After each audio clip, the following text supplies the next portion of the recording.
अगर आप वीडियो का पीडीएफ फाइल डाउनलोड करना चाहते हैं तो डिस्क्रिप्शन बॉक्स में नीचे लिंक दिया हुआ है, वहाँ से डाउनलोड कर सकते हैं। फ्रेंड्स, नाउन का चैप्टर मैंने आपको लास्ट वीडियो में कराया था और आज मैं लेकर आया हूँ आपके लिए नाउन चैप्टर से रिलेटेड जो क्वेश्चंस कॉम्पिटिटिव एग्जाम्स में पूछे गए हैं उनका ये वीडियो। इसमें मैं आपको जो भी क्वेश्चंस कराऊंगा वो किसी न किसी एग्जाम्स में पूछे गए हैं और बहुत इंपॉर्टेंट क्वेश्चंस हैं। आपको हर क्वेश्चन के नीचे उसका डिटेल्ड एक्सप्लेनेशन दिया हुआ है, जिससे आप बाद में पीडीएफ फाइल से इसको अच्छे से समझ सकते हैं। पूरा वीडियो ज़रूर देखिएगा। तो चलिए स्टार्ट करते हैं। फर्स्ट क्वेश्चन है, Neha's father gave her 2 10 rupees notes. Error इस पार्ट में है। नोट देखिए एक नाउन है। नाउन के पहले जो वर्ड लगता है वो एडजेक्टिव होता है, यानी संज्ञा से पहले जो वर्ड लगता है वो विशेषण होता है जो उसकी विशेषता बताता है, यानी एडजेक्टिव होता है। अब प्लूरल और सिंगुलर ये किसका बनाते हैं? ये नाउन का बनाते हैं, ना कि एडजेक्टिव का। देखिए यहाँ पर क्या किया है, इन्होंने एडजेक्टिव में एस लगाया हुआ है क्योंकि ये नाउन है और नाउन से पहले जो वर्ड लगा हुआ एडजेक्टिव है उसमें इन्होंने एस लगा दिया, यानी यही क्या है, यही एरर है। आप इसमें से एस हटा दीजिए तो एरर सही हो जाएगा। देखिए 2 10 रुपी नोट्स, लेकिन नोट में एस क्यों लगाया? क्योंकि नोट कितने हैं? 2 हैं, तो 2 नोट्स, इसलिए एस लगाया है। 2 नोट्स, क्योंकि 2 हो गए, वो 1 से 2 हो गए तो नोट का प्लूरल आपको बनाना पड़ेगा क्योंकि ये नाउन है। नेक्स्ट सेंटेंस पर चलते हैं। नेक्स्ट सेंटेंस है, all appreciate Sunita walking early in the morning. तो देखिए ये एरर है। एरर क्या है जब आपको बताता हूँ।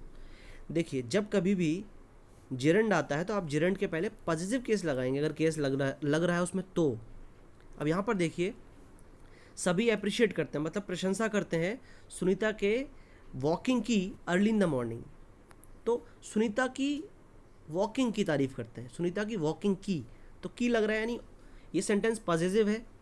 तो यहाँ पर देखिए आप, सुनीता वॉकिंग नहीं होगा, वॉकिंग जिरंड है। जिरंड क्या होता है? Verb plus ING. तो जिरंड से पहले क्या आएगा? जिरंड से पहले आएगा पॉजिटिव केस। तो सुनीता का पॉजिटिव आप कैसे बनाएंगे? अपॉस्ट्रोफी लगा के। क्या लगाएंगे? अपॉस्ट्रोफी लगाएंगे। तो सेंटेंस को करेक्ट कर दीजिए आप, सुनीता इज वॉकिंग कर दीजिए, सेंटेंस करेक्ट हो जाएगा। नेक्स्ट सेंटेंस पे चलते हैं। नेक्स्ट है, my friend is reading Dinkar's and Nirala's poetries. अब देखिए एरर क्या है इसमें। इसमें पोइट्रीज कर दिया है, जबकि आपको पता होना चाहिए कि पोइट्री क्या होता है, एक अनकाउंटेबल नाउन होता है, मतलब जिसको आप गिन नहीं सकते। जब गिन नहीं सकते तो आप उसमें एस आई एस लगा के उसका प्लूरल नहीं बनाएंगे।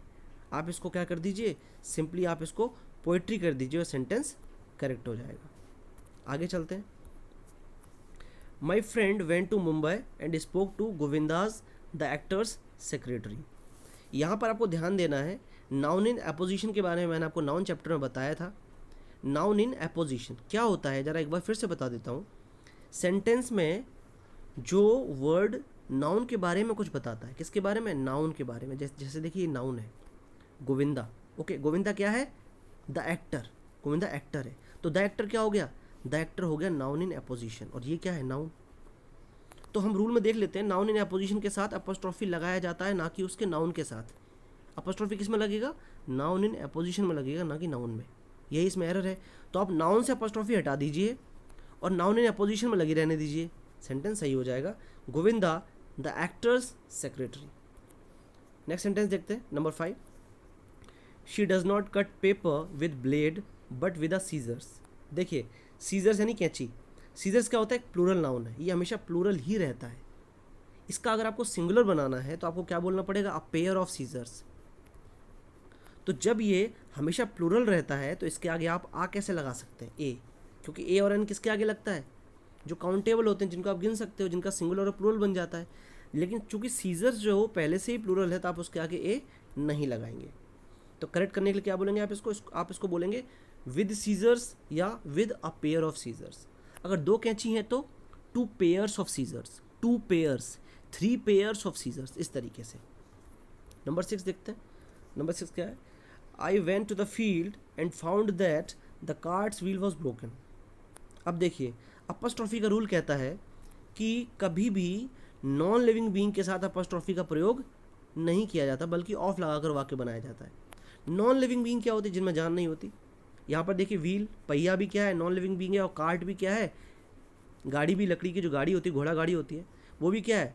नॉन लिविंग बीइंग है। दो तो आप इसके साथ अपॉस्ट्रोफी नहीं लगाएंगे। आप क्या करेंगे?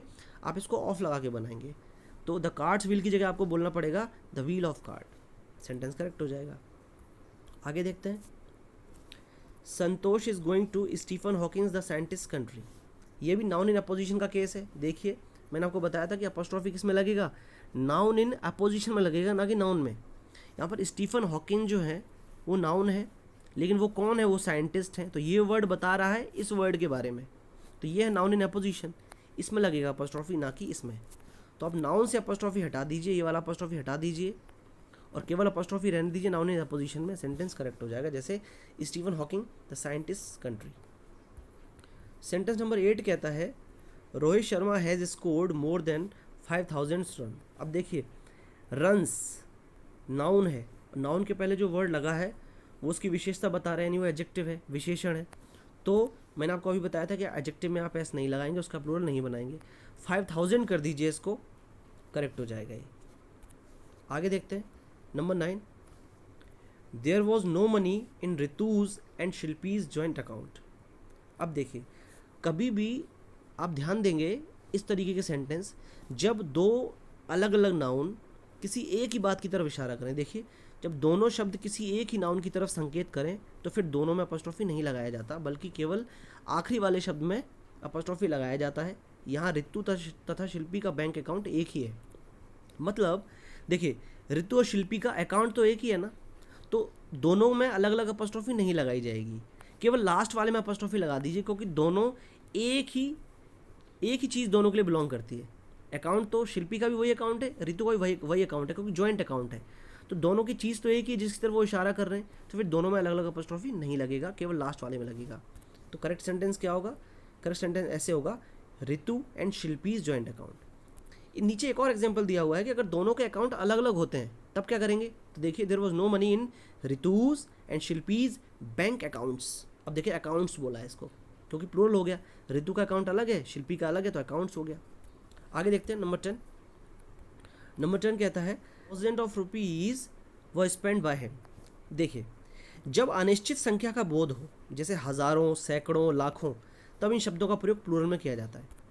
तो आपको ध्यान रखना है जब इस तरीके की बात की जाए हज़ारों, सैकड़ों, लाखों, उसमें कोई डेफिनेट नंबर ना हो, कोई डेफिनेट निश्चित संख्या ना हो, तब क्या होगा, तब ये वर्ड प्लूरल में यूज़ होंगे। जैसे कि thousands of rupees, millions of people. Thousands of rupees मतलब हज़ारों पैसे, हज़ारों रुपए। मिलियंस ऑफ पीपल लाखों लोग, हंड्रेड्स ऑफ मैन सैकड़ों आदमी, है ना। तो इसमें क्या होगा, इसमें ये भी जो क्वांटिटी है ये भी प्लूरल रहेगी और ये भी प्लूरल रहेगा। तो करेक्ट आंसर क्या होगा इसका, थाउजेंड्स ऑफ रुपीज़। देखिए ये भी प्लूरल और ये वाला भी पार्ट प्लूरल। आगे देखते हैं नंबर 11। नंबर 11 है 10 kilometres is a long distance. अब देखिए यहाँ पर एरर इस पार्ट में है। एरर क्या है ज़रा देखते हैं, एक्सप्लेनेशन से समझते हैं इसको। जब किसी नाउन से निश्चित दूरी यानी डेफिनेट डिस्टेंस, परिमाण, समय इत्यादि का पता चले तो उसे सिंगुलर माना जाता है। यहाँ लॉन्ग डिस्टेंस वही निश्चित नाउन है। मतलब अगर किसी डेफिनेट नाउन की तरफ इशारा किया जा रहा है, वो कोई डिस्टेंस भी हो सकती है, कोई क्वांटिटी भी हो सकती है, कोई टाइम भी हो सकता है, कोई ड्यूरेशन भी हो सकती है, अगर वो निश्चित है, जैसे कि 10 kilometres is a long distance. आप इसको थोड़ा सा समझने के लिए एक ट्रिक यूज़ कर सकते हैं। आप इस पूरे की जगह क्या लगा दीजिए, दिस लगा दीजिए, दिस। तो देखिए सेंटेंस करेक्ट बन रहा है कि नहीं बन रहा, this is a long distance बन रहा है ना, देखिए this is a long distance. तो इसका मतलब जब दिस है, दिस आपको पता सिंगुलर के लिए लगता है, तो यहाँ पर भी जो क्वांटिटी आएगी वो क्या आएगी, सिंगुलर आएगी, क्योंकि आप यहाँ दिस लगा के देखो, this is a long distance. यहाँ पर बात डिस्टेंस के बारे में हो रही है, इसलिए यहाँ पर इज़ लगाया गया है, तो ये भी क्या रहेगा, सिंगुलर रहेगा। तो इसको आप बनाएंगे 10 किलोमीटर, ना कि 10 किलोमीटर्स। नंबर 12 सेंटेंस देख लेते हैं। Linguistic is the study of language. अब लिंग्विस्टिक कुछ नहीं होता, लिंग्विस्टिक्स होता है। लिंग्विस्टिक्स एक सब्जेक्ट होता है जिसका मतलब होता है भाषा विज्ञान। जिस तरीके से फिजिक्स, मैथमेटिक्स ये होते हैं, उसी तरीके से लिंग्विस्टिक्स होता है। तो लिंग्विस्टिक तो रॉन्ग है, लिंग्विस्टिक्स हो जाएगा तो करेक्ट है। आगे देखते हैं number 13। On his way to the field Ramu saw a flock of sheeps. Noun के चैप्टर में मैंने आपको बताया था कुछ नाउन्स ऐसे होते हैं जैसे सीरीज, स्पीसीज, फिश, डियर, जिनका सिंगुलर और प्लूरल दोनों एक जैसा ही रहता है। तो यहाँ शीप्स की जगह आप कर दीजिए शीप, करेक्ट हो जाएगा। आगे देखते हैं sunrise is a great phenomena. अब सनराइज एक चीज़ के बारे में बात हो रही है, इसलिए यहाँ पर इज़ लगा हुआ है, तो यहाँ पर प्लूरल नहीं आएगा, यहाँ पर सिंगुलर आएगा, क्योंकि यहाँ इज़ लगा हुआ है। इज़ अ ग्रेट फिनोमेना नहीं होगा, फिनोमेनन होगा, फिनोमेनन, क्योंकि ये प्लूरल होता है और ये सिंगुलर होता है। आगे देखते हैं number 15, success in money making is not always a good criteria. वही सेम एरर है, यहाँ पर भी इज़ लगा हुआ है, यानी यहाँ क्या आएगा, सिंगुलर आएगा, तो क्राइटेरियन सिंगुलर होता है और क्राइटेरिया प्लूरल होता है। नंबर 16 देखते हैं, a 5-man delegation waited upon the prime minister. Same error है, देखिए ये नाउन है और नाउन के आगे जो वर्ड लगता है वो एडजेक्टिव होता है, तो एडजेक्टिव का प्लूरल कभी बनाते नहीं है। यहाँ पर देखिए प्लूरल बनाया हुआ है, MEN मैन कर रखा है, इसको आप मैन कर दीजिए, करेक्ट हो जाएगा। नंबर 17 देखते हैं, Dinesh has 4 men servants. Error क्या है इसमें, देखिए मैंने आपको कंपाउंड नाउन जब कराया था तो उसमें बताया था कि कुछ कंपाउंड नाउन ऐसे होते हैं जिनके दोनों पार्ट्स को प्लूरल बनाना पड़ता है, तो दोनों पार्ट मतलब इसको भी प्लूरल बनाना पड़ेगा और ये तो पहले से प्लूरल है ही, तो करेक्ट क्या होगा, MEN man servants, man servants. Number 18 देखते हैं, the people of the world must unite. आप कहेंगे the people of the world must unite, ये करेक्ट तो है, ये करेक्ट इसलिए नहीं है, बताता हूँ आपको। पीपल का मतलब तो होता है लोग, लेकिन पीपल्स का मतलब होता है नेशंस, राष्ट्र। तो यहाँ पर बात लोगों की नहीं हो रही है, यहाँ पर बात कंट्रीज़ की हो रही है, मतलब दुनिया में जो कंट्रीज़ हैं उनको एकजुट होकर रहना चाहिए, तो यहाँ पर होगा the peoples, the peoples, the peoples मतलब द नेशंस, द कंट्रीज़। आगे देखते हैं number 19, I went to Delhi and bought much good for my wife. वैसे तो गुड एक एडजेक्टिव होता है और इस एडजेक्टिव का मतलब होता है अच्छा, लेकिन अगर गुड में एस लगा दिया जाए तो बन जाता है गुड्स, जिसका मतलब होता है सामान, तो वो सामान के बारे में बात कर रहा है इसमें। I went to Delhi and bought much goods, क्या आएगा, गुड्स मतलब सामान फॉर माई वाइफ। नंबर 20 देखते हैं, 20 कह रहा है, he looks more depressed than her but I don't know the reason. देखिए जब कभी भी कंपैरिजन किया जाता है, देन लगा हुआ है, देखिए देन मतलब यहाँ किसी से कंपैरिजन हो रहा है, तो he looks more depressed than her, मतलब ही का कंपैरिजन इससे हो रहा है। तो आपको हमेशा याद रखना है कि सब्जेक्ट का कंपैरिजन सब्जेक्ट से होगा और ऑब्जेक्ट का कंपैरिजन ऑब्जेक्ट से, सब्जेक्ट का कंपैरिजन सब्जेक्ट से और ऑब्जेक्ट का कंपैरिजन ऑब्जेक्ट से। तो देखिए यहाँ पर ही क्या है, सब्जेक्ट है, तो सब्जेक्ट का कंपैरिजन किससे होगा, सब्जेक्ट से होगा। तो यहाँ पर ऑब्जेक्ट लिखा हुआ है हर, हर को अगर आप शी कर देंगे तो बन जाएगा सब्जेक्ट, तब ये करेक्ट हो जाएगा। He looks more depressed than she, क्योंकि सब्जेक्ट का कंपैरिजन किससे करेंगे आप, सब्जेक्ट से करेंगे, ना कि ऑब्जेक्ट से। इसमें एक और एग्जांपल नीचे दिया हुआ देखिए आप, ये देखिए, we have better future than, हमारा भविष्य उनसे बेहतर है। तो देखिए वी, इसका कंपैरिजन हो रहा है वी का किसके साथ, इसके साथ, तो यहाँ पर देखिए दे है ना कि देम, वी भी सब्जेक्टिव है और दे भी सब्जेक्टिव है। आगे देखते हैं, next is 21, I have been living in Hyderabad at my uncle since my birth. इसमें देखिए एरर क्या है, वो कह रहा है कि मैं हैदराबाद अपने अंकल के यहाँ रह रहा हूँ, अंकल के यहाँ यानी पॉजिटिव केस है, माई अंकल नहीं, मेरे अंकल के यहाँ रह रहा हूँ, मतलब पॉजिटिव केस आ रहा है। तो पॉजिटिव केस में आपको पता है अपॉस्ट्रोफी का यूज़ करते हैं, तो मतलब इसको यहाँ पर बोलना चाहिए कि I have been living in Hyderabad at my uncle's home, at my uncle's house, at my uncle's apartment.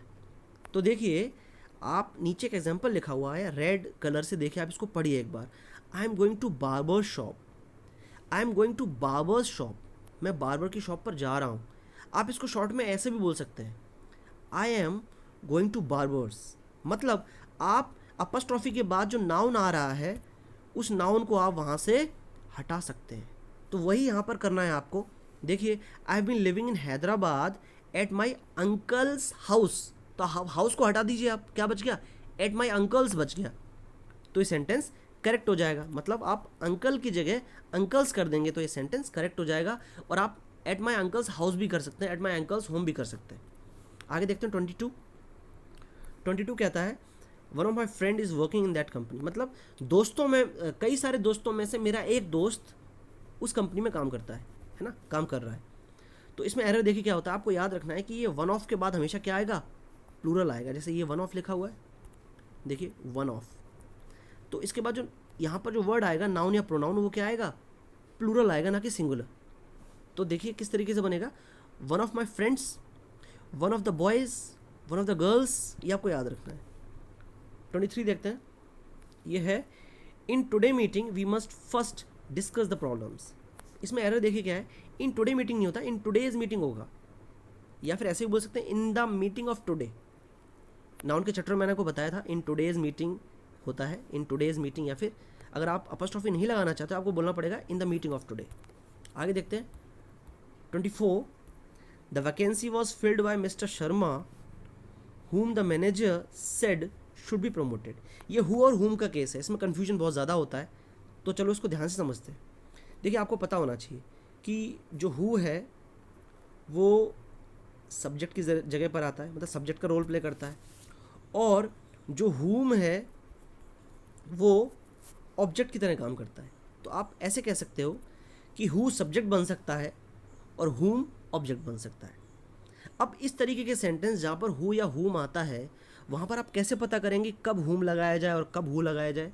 तो मैं आपको एक छोटी सी ट्रिक बताता हूँ, उस ट्रिक को आप यूज़ करने की कोशिश कीजिए और पता लगाने की कोशिश कीजिए, तो आपको शायद पता लग जाएगा कि हाँ कहाँ पर whom लगाना है और कहाँ पर हु लगाना है। तो जरा देख लेते हैं वो ट्रिक क्या है। देखिए आपको क्या करना है, सेंटेंसेस को अलग अलग करना है। सेंटेंस अगर कंप्लीट हो जाता है तो उसको आप अलग कर दीजिए। जैसे देखिए the vacancy was filled by mister Sharma, ये एक sentence complete. The vacancy was filled by mister Sharma, ये एक सेंटेंस कंप्लीट हो गया। सेंटेंस कंप्लीट करने के लिए आपको सिर्फ इतना ध्यान रखना है, सब्जेक्ट उठाइए, उसका वर्ब उठाइए, ऑब्जेक्ट उठाइए। तो वैकेंसी सब्जेक्ट हो गया, was filled by mister Sharma, ये कंप्लीट हो गया एक सेंटेंस। अच्छा आगे देखिए, हुम को छोड़ दीजिए। द मैनेजर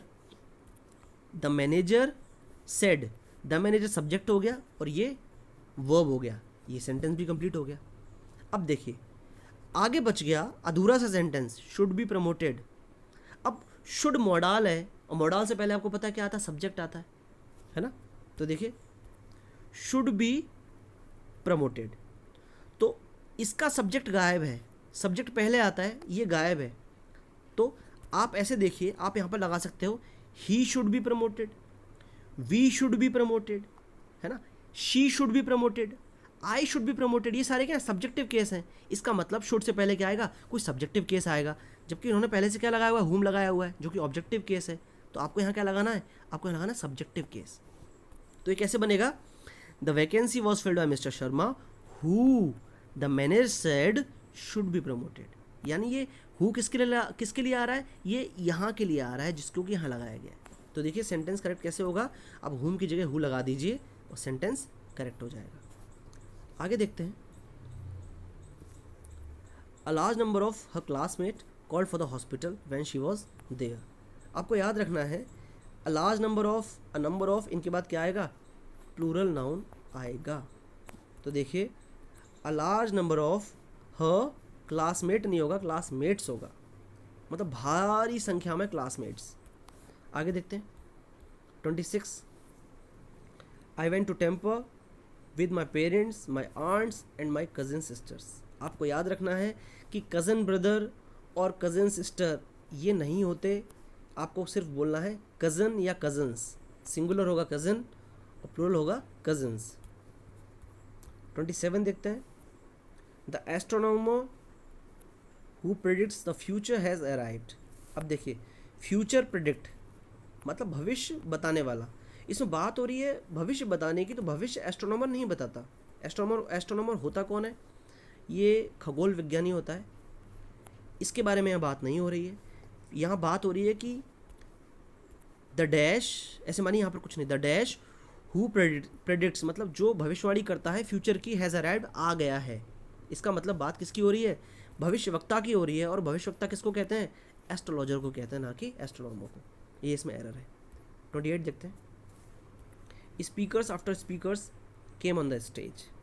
मैंने आपको बताया था कि नाउन प्रीपोजिशन नाउन, देखिए नाउन प्रीपोजिशन नाउन ये पूरा सिंगुलर रहता है, तो करेक्ट क्या होगा, स्पीकर आफ्टर स्पीकर।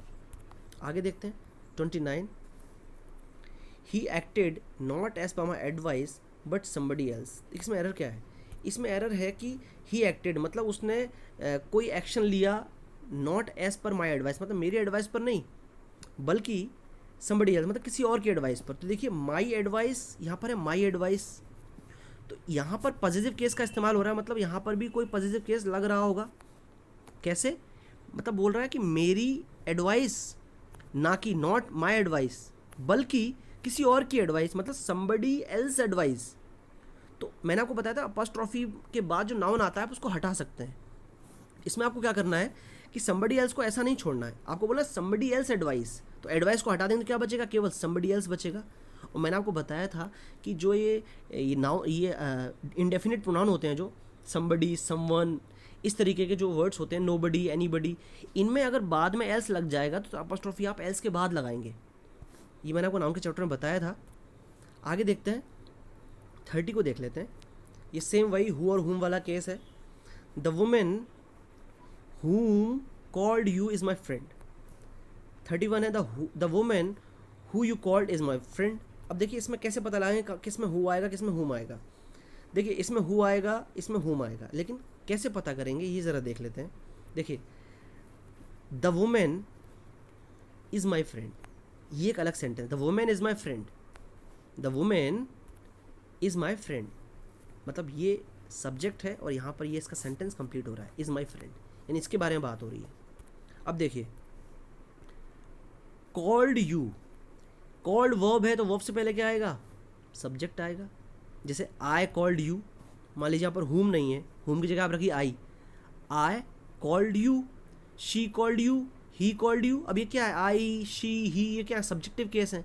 इसका मतलब यहाँ पे क्या आएगा, कोई सब्जेक्टिव केस आएगा तब ये करेक्ट होगा। तो क्या बनेगा, the women who called you is my friend, बन गया। 31 देखिए, the women who you called is my friend. अब यहाँ पे भी देखिए द